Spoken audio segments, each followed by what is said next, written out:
अवतार स्थित्य शक्य दत्तेय विष्णु कर्म प्रसिद्धे। जी हाँ, मैं तो थक गई नाम बोलते बोलते। सोच कर देखिए, अगर आपको ये नाम बैंकॉक जाकर पूरा बोलना पड़े तब क्या होगा। दोस्तों, ये देश बौद्ध मंदिरों के लिए प्रसिद्ध है। जब आप बैंकॉक एयरपोर्ट पहुंचेंगे तब समुद्र मंथन की ये विशाल और खूबसूरत प्रतिमा आपको नजर आएगी। हालांकि यहाँ के 95% लोग बौद्ध धर्म के अनुयायी हैं, लेकिन इसके बावजूद यहाँ आज भी भगवान राम और विष्णु की पूजा होती है। यहाँ का राज परिवार अपने आप को भगवान राम के बेटे कुश का वंशज मानता है। आपको जानकर हैरानी होगी कि यहाँ का राष्ट्रीय ग्रंथ रामायण है, जो रामायण का ही थाई संस्करण है। यहाँ का राष्ट्रीय चिन्ह गरुड़ है, भगवान विष्णु का वाहन। यानी थाईलैंड कुछ कुछ भारत जैसा है। राज परिवार का अपमान यहाँ अपराध है। आप यहाँ के सिटीजन हैं या टूरिस्ट, इससे फर्क नहीं पड़ता। ये नियम आप पर भी लागू होता है। अगर आपने नियम तोड़ा तो आपको सजा होगी और आपको जेल जाना पड़ सकता है। सच मानिए दोस्तों, ये देश बहुत ही अलग है। कुछ लोग इसे लैंड ऑफ सरप्राइज भी कहते हैं। बैंकॉक थाईलैंड का सबसे बड़ा शहर है और ये शहर कभी नहीं सोता। यहाँ आपको हमेशा ही चहल पहल मिलेगी। दोस्तों, 1 शताब्दी पहले उत्तरी थाईलैंड घने जंगलों से घिरा था और आज देश के केवल 1/4 हिस्से में जंगल ही है। थाईलैंड वनों की कटाई के मामले में दक्षिणी पूर्व एशिया में दूसरे स्थान पर है, जबकि सिंगापुर फर्स्ट पर है। फिलहाल थाईलैंड में पेड़ों की कटाई पर अब बैन लग चुका है।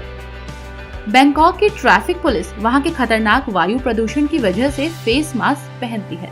इतना ही नहीं, पुलिस स्टेशन में ऑक्सीजन टैंक भी आपको मिल जाएंगे। थाईलैंड में HIV का पहला मामला 1984 में सामने आया था और वर्तमान में थाईलैंड में HIV रोगियों की संख्या एशिया में सबसे ज्यादा है। शायद इसी कारण थाईलैंड थोड़ा बदनाम भी है। आपको यहाँ बड़ी आसानी से दुकानों के बाहर सेक्स वर्कर्स नजर आ जाएंगे, जिनसे बचना आपकी जिम्मेदारी है, हमारी नहीं। लेकिन वहीं दूसरी तरफ इस देश को लैंड ऑफ टेम्पल भी कहा जाता है। आपको जानकर हैरानी होगी, इस देश में 35,000 से ज्यादा मंदिर हैं। वैसे दोस्तों, आपको पता है हमारे देश और थाईलैंड में बहुत सारी बातें कॉमन है, जैसे सिर झुकाना। हमारे देश में भी जब हम किसी का सम्मान करते हैं तो उसे सिर झुकाकर प्रणाम करते हैं। वहीं थाईलैंड में भी लोगों को सम्मान देने के लिए सिर झुकाया जाता है। थाईलैंड जनरली हाथियों का देश भी कहा जाता है। यहाँ आपको सबसे ज्यादा एलिफेंट्स देखने को मिलेंगे। इस देश में 10,000 से भी ज्यादा हाथी हैं और 5,000 हाथी तो डोमेस्टिक हैं, यानी लोगों ने पाले हुए हैं। यहाँ के लोग हाथियों से बेहद प्यार करते हैं। बैंकॉक वर्ल्ड की हॉटेस्ट सिटी में शुमार है। जब भी आप यहाँ आएं तो मौसम का ख्याल जरूर रखें। कोशिश करें कि गर्मियों में ना आए। थाईलैंड में ही आपको दुनिया का सबसे बड़ा सांप भी देखने को मिल जाएगा।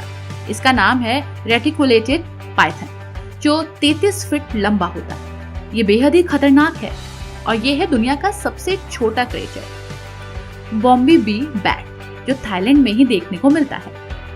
और हाँ, सबसे बड़ी व्हेल शार्क भी आपको यहीं देखने को मिलेगी।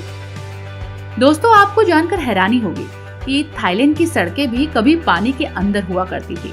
देखा जाए तो एक समय में पूरा का पूरा बैंकॉक ही समुद्र के नीचे था। इसलिए पहले इसे वेनिस ऑफ ईस्ट कहा जाता था, लेकिन अब ऐसा नहीं है।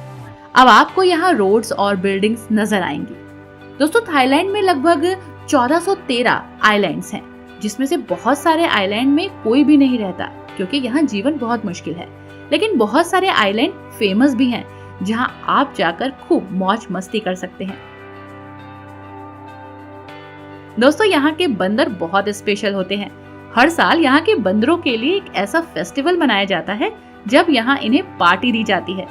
हजारों किलो की फ्रूट पार्टी को ये बंदर एंजॉय करते हैं, वो भी फ्रेश फ्रूट। दरअसल यहाँ के लोग मानते हैं कि ऐसा करने से उन्हें बुरी नजर नहीं लगेगी।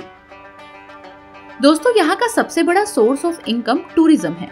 यहाँ हर साल लाखों लोग घूमने आते हैं। बैंकॉक और पटाया यहाँ के सबसे फेमस डेस्टिनेशंस हैं। ये देश बेहद ही साफ सुथरा भी है। चलिए आपको बताते हैं कि जब आप यहाँ आए तो कहाँ कहाँ जरूर जाएं। जैसा कि मैंने आपको बताया, थाईलैंड मंदिरों का देश है। आप समय के अनुसार यहाँ बौद्ध मंदिरों और ऐतिहासिक इमारतों में विजिट कर सकते हैं। आप परिवार के साथ अगर थाईलैंड घूमने आ रहे हैं तो थोड़ा प्लेसेस का सिलेक्शन संभल कर करिएगा, क्योंकि अक्सर नादानी में आप रेड लाइट एरिया में जा सकते हैं। वहीं दूसरी तरफ परिवार के लिए यहाँ बहुत ही शानदार और खूबसूरत प्लेसेस आपका इंतजार कर रही हैं। ये है बैंकॉक में स्थित वाट अरुण, जिसे वाट चेंग के रूप में भी जाना जाता है। ये आश्चर्यजनक बौद्ध मठों में शामिल है, जिसकी डिजाइन अन्य मंदिरों और मठों से बहुत अलग है। ये है श्याम ओशन वर्ल्ड, बेहद ही रोमांचित करने वाला आपको यहाँ एक्सपीरियंस मिलेगा। यहाँ पेंगुइन की 400 से अधिक प्रजातियां आपको दिख जाएंगी। और ये है सफारी वर्ल्ड, यहाँ आपको डॉल्फिन के शोज दिखाए जाएंगे। डॉल्फिन यहाँ आपको स्टंट करती नजर आएंगी। और वहीं आपको यहाँ पर मिलेगा जू। दुनिया का सबसे बड़ा खुला चिड़ियाघर होने का दावा भी सफारी वर्ल्ड करता है। जू सफारी में आप पिंजड़े के अंदर होते हैं और जू के जानवर बाहर। है ना एक्साइटेड? तो यहाँ जरूर आएं। ये है ड्रीम वर्ल्ड अम्यूजमेंट पार्क। अगर आप फैमिली के साथ हैं तो यहाँ जाना बेहद ही अच्छा एक्सपीरियंस होगा। एक्साइटेड झूले, शोज, एडवेंचर शोज, साथ ही action movies, 4D animal shows यहाँ देखने के लिए बहुत कुछ है। साथ ही यहाँ के बीचेस आपको दीवाना बना देंगे। बैंकॉक पटाया की नाइट लाइफ आपको सोने नहीं देगी।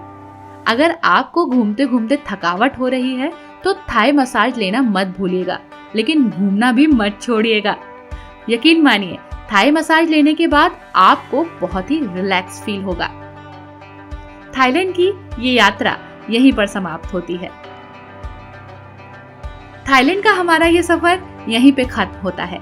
हमारा ये वीडियो आपको कैसा लगा हमें जरूर बताइएगा। और अगर हमारा ये वीडियो आपको पसंद आया हो तो इसे लाइक करिएगा और शेयर करिएगा। साथ ही हमें सब्सक्राइब जरूर कर लीजिएगा। Thanks for watching. Bye bye, good day.